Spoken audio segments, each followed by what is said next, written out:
The woman tore open her dress to bandage a man's wound. Unbeknownst to her, the man she saved was a ruthless mob boss. The man fell in love with this beautiful woman at first sight. The next day, countless luxury cars stopped at the woman's doorstep. The woman's father, a police officer, instantly recognized the man's identity. The man stated that his purpose for coming today was to marry the woman. Upon hearing this, the father was furious and told the man to leave immediately. Neighbors speculated that the woman must have gotten into trouble. As the crowd grew larger, the father invited the man into their home. He made it clear that he was a police officer and could never allow his daughter to marry the man. The man pointed to their impoverished home and promised that if the woman married him, he would make their family wealthy overnight. This only angered the father more, who claimed that their family had been police officers for 3 generations, and that his son had died fighting against the mob. He angrily rebuked the man for making such an unreasonable request. However, the man insisted that he was there to inform them that he would be back in a few days to take the woman to get married. Even when the woman explained that she was already engaged, the man dismissed it, believing no one would dare to compete with him, the mob boss, for a wife. At that moment, the woman's boyfriend walked in. The man intimidated him, demanding he cancel the engagement with the woman, and declared that she would be his wife.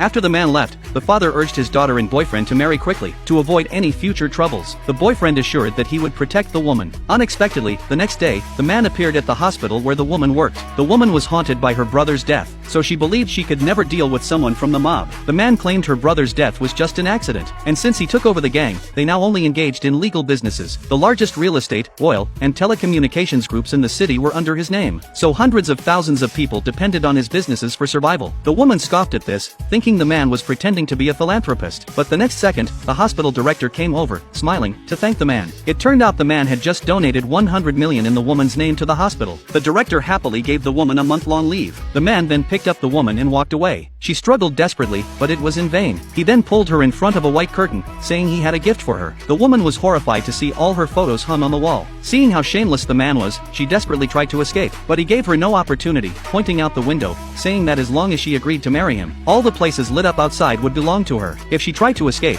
he would search everywhere to find her. The woman knew the man was very wealthy, but felt sorry for him because in the realm of love, he was a poor man. His actions disgusted her, so she pushed him away and hurried to escape. At that moment, the man received a call from his stepmother. To solidify her position, the stepmother planned to marry her niece to the man. Impatiently, the man said he already had someone he liked. The stepsister panicked upon hearing this. The stepmother is playing it cool, urging the man to bring the woman home to meet them. The man replied that they would naturally meet on the wedding day. The mother and daughter worried that if the man didn't marry the niece, they would not gain any inheritance, so the stepmother instructed her daughter to investigate the woman's background.